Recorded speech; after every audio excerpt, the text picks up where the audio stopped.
Hey guys, welcome back to the channel. In today's episode, we're going to be working on a Ford F-150. We're going to be replacing the rotors, hub bearings, and brake pads. Stay tuned. In the lineup for the parts and tools, we're going to have rotors and hubs, brake pad kit for the front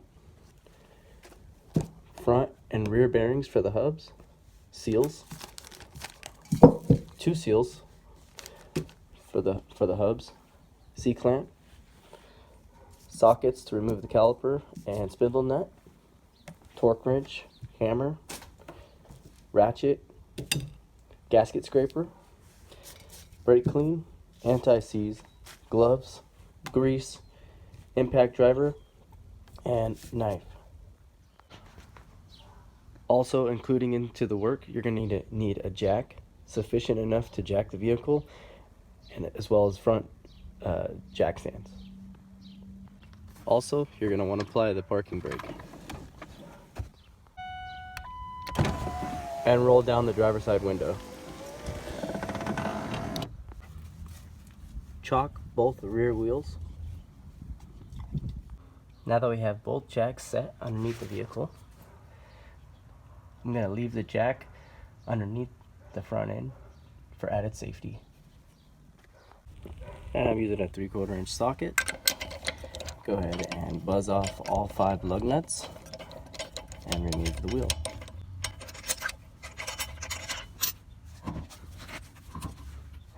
And set those aside. Set them right here. With an 18mm socket wrench and breaker bar, we're going to loosen the top and lower nut on the back side of the brake caliper. Here, and there's one over here.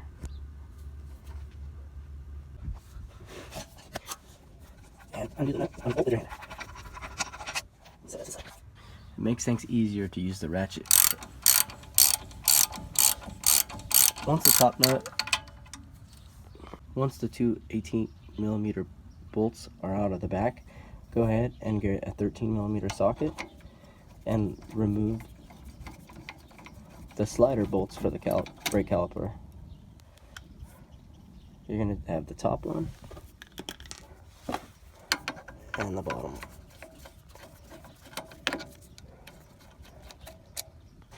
This will allow you to slide off the caliper. You want to hang that off to the side. We'll come back to that later. Set the other part of the caliper on the suspension out of the way. Now we're going to work on the rotor. Next, we're going to take off the dust cap to access the hardware behind the cap to remove the rotor and hub and bearings. You're going to need a hammer and a small pry bar screwdriver, and this lip right here, you're going to work the pry bar behind the lip and walk around that lip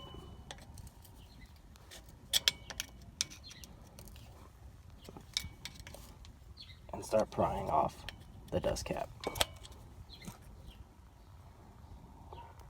Next, we'll go ahead and remove the cotter key. Easiest way to do that is to use a pair of dikes. You're going to straighten these out like this, and then you're going to slide it out. Set it down and remove the castellated nut to access the nut back in the back. Next, you're going to take an 1/16 inch socket and remove the nut. It should be loose. You should be able to take it off by hand. You set that aside. A magnet like this works well to remove the washer.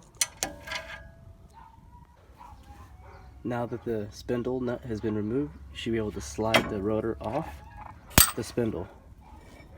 The bearing will fall out, but that's okay. Set it on the floor to expose the spindle. It's a good idea to leave these kind of parts in a clean tray off to the side. Now that we have the spindle exposed, we're going to go ahead and wipe it clean.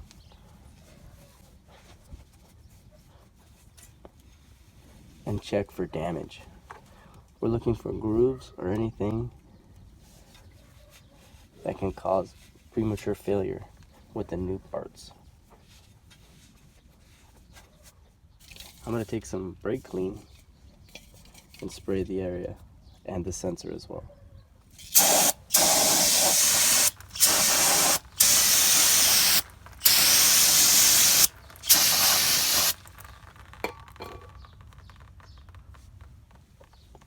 And then wipe it again, changing the rag to clean.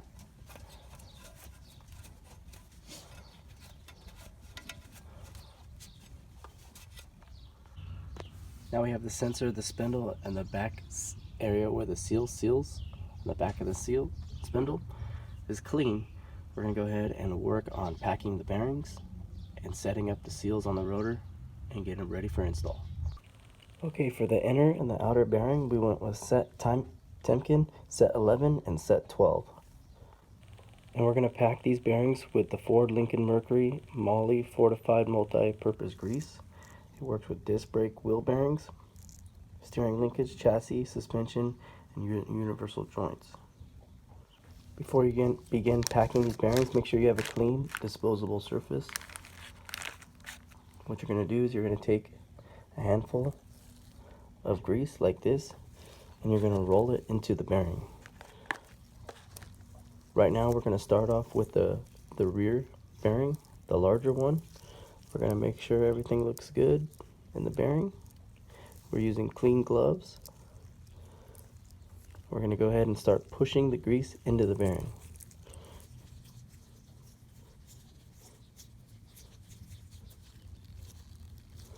And you could push that grease from the back side, just like this. And that grease should come out the front.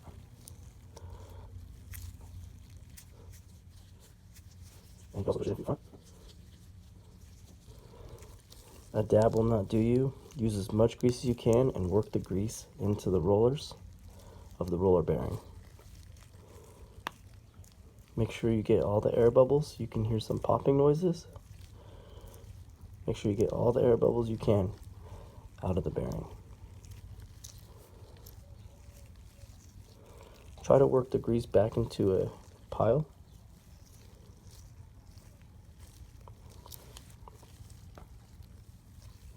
And manipulate the grease so it can go into the bearing. You could put your fingers in between the inner race of the bearing and roll it.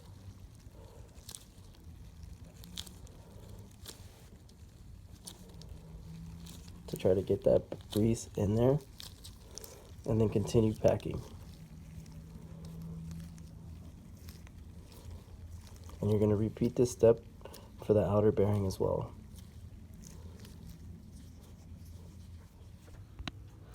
Also, the bearings came with the outer race. We're not going to use the outer races that come with the bearings because they're already pressed in to the wheel hubs. So we're going to use the existing ones that are in the hub itself.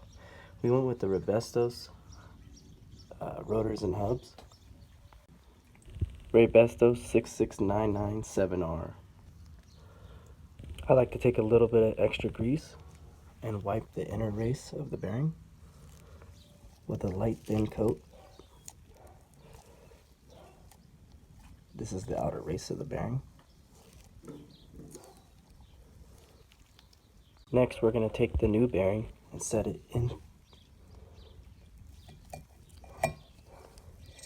into the rotor.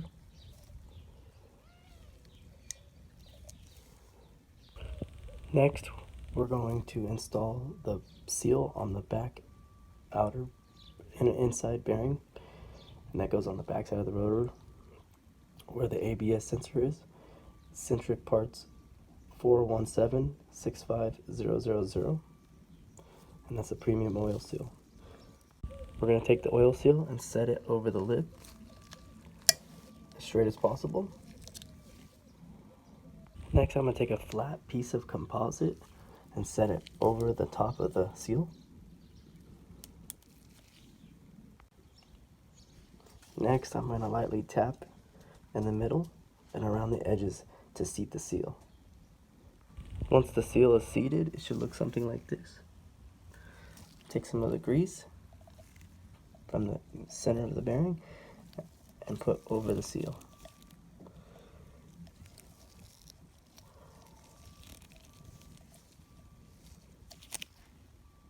Now that the back side is ready, we can work on the front side and take a little bit of grease and wipe the inside of the outer race.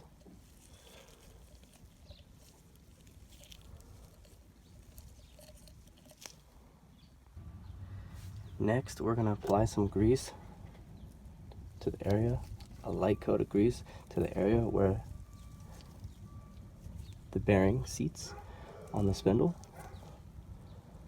the front and the inner and the outer bearing.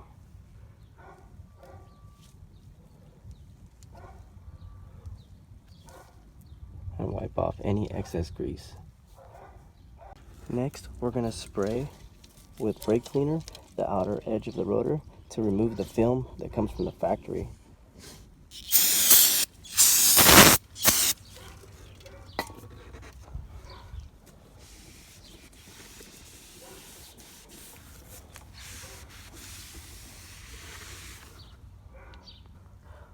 You're also going to repeat that to the new rotor on the back side as well. Now that the spindle is ready and the rotor is ready, we're going to take the rotor and install it on the spindle. You're going to push it straight back in till it stops, and then install your front bearing. And just to make sure that the tapered end goes in first, the smaller end of the bearing goes in first, and then you're going to push it back with your fingers, and then it should seat. Then you could rotate the rotor. Clean the dust cap, the nut, the washer, and the castellated nut.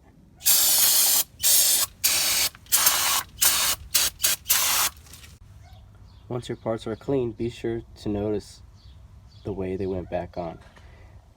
This washer has grooves on it and 2 flat spots. So it's going to go on just like this. Next, we're going to run the nut hand tight.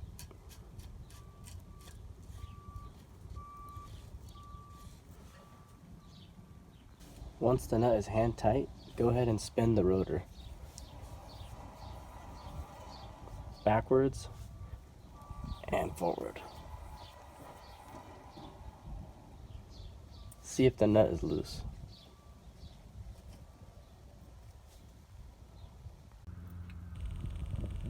With your torque wrench set to 12 foot-pounds, torque the spindle nut. Right there. So now we have it set to 12 foot-pounds. We're going to rotate, and while spinning the rotor, we're going to set the nut to 30 foot-pounds, and this will seat the bearings.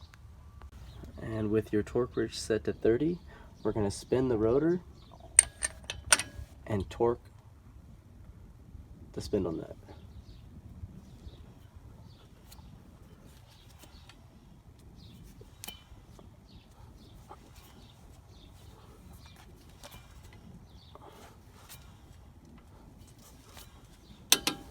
And there we go.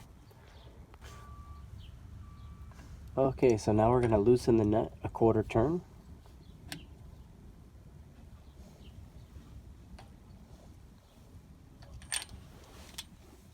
And then tighten by hand.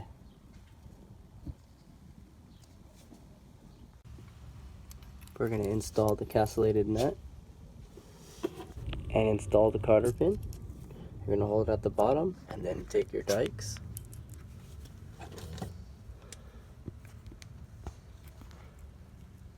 Like this. Grab one end. You're going to roll it over to this side and the other end to this side. Just like this. So what I've done is I've added a little bit of extra grease around the washer, and then I'm going to install my dust cap. I'm going to press it on and tap it on until the edge seats around the lip all the way around. And that one was done by hand. So now we're going to move to the brakes. You're going to pop the hood and remove the brake fluid cap. Set the cap to the side, and we're going to monitor the oil fluid.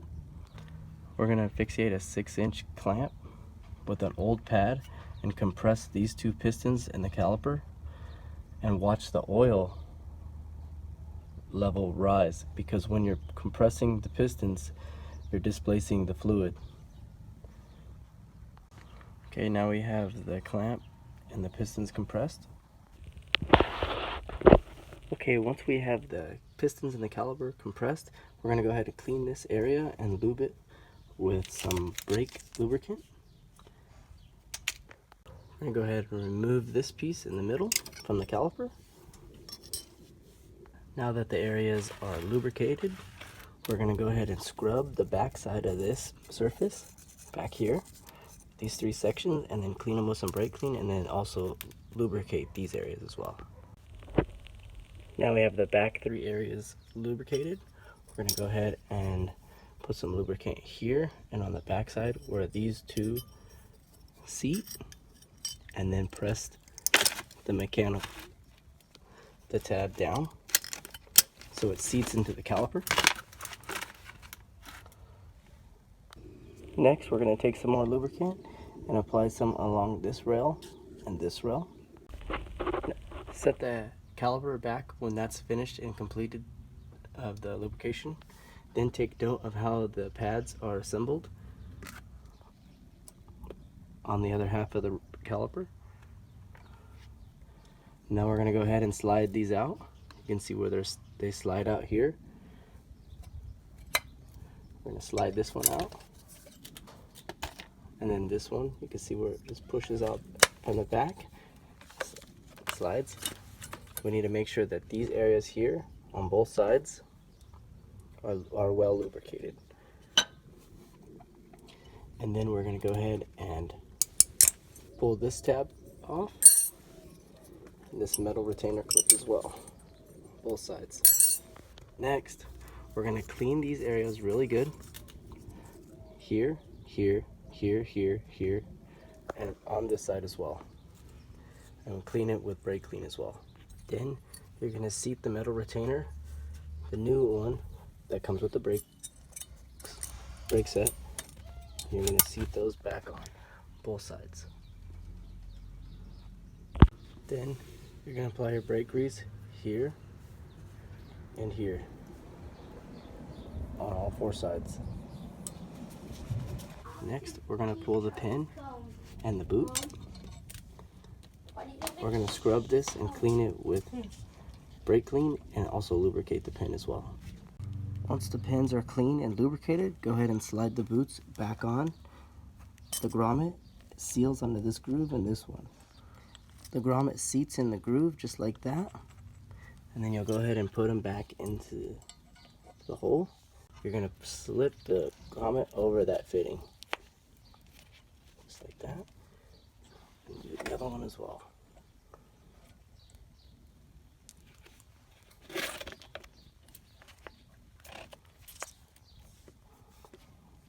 Just like that. Next, you're going to take one piece of the caliper, slide it over the rotor, and reattach your 18mm bolts. And the boot came off on this one. We're going to go ahead and tighten up.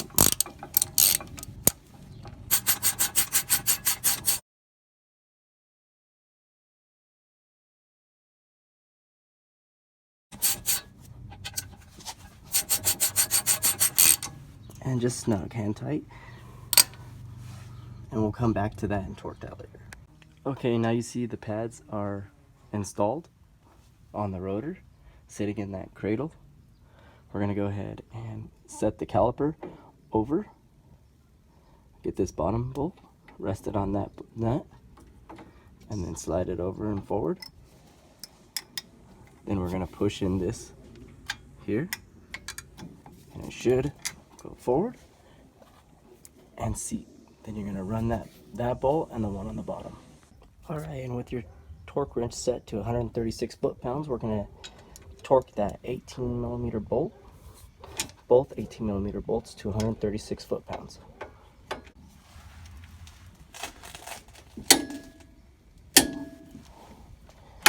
There's one.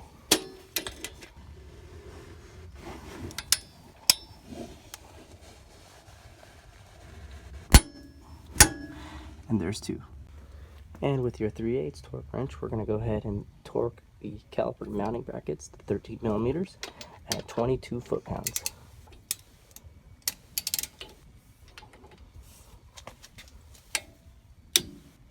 .22 for the top,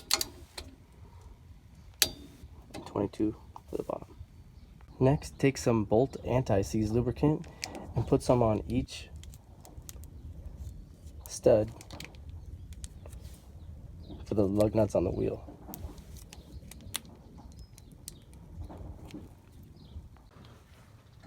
And the next thing you want to do is put the wheel back on, and in a cross pattern, torque each lug nut to 150 foot-pounds.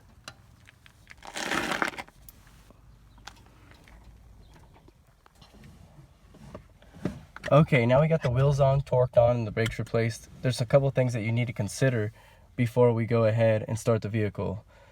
So the brakes that we just replaced, because we had to compress the pistons, they're not properly primed or loaded. So the first thing you want to do for safety reasons is pump the brakes. Get the fluid in the calipers and get them expanded and ready to brake. This primes and sets the calipers. Hey, if you like this video and it helps you out replacing your rear brakes on your Ford F-150, go ahead and hit the like button, subscribe, and check out some of my other useful videos that may be helpful to you. Thanks for watching.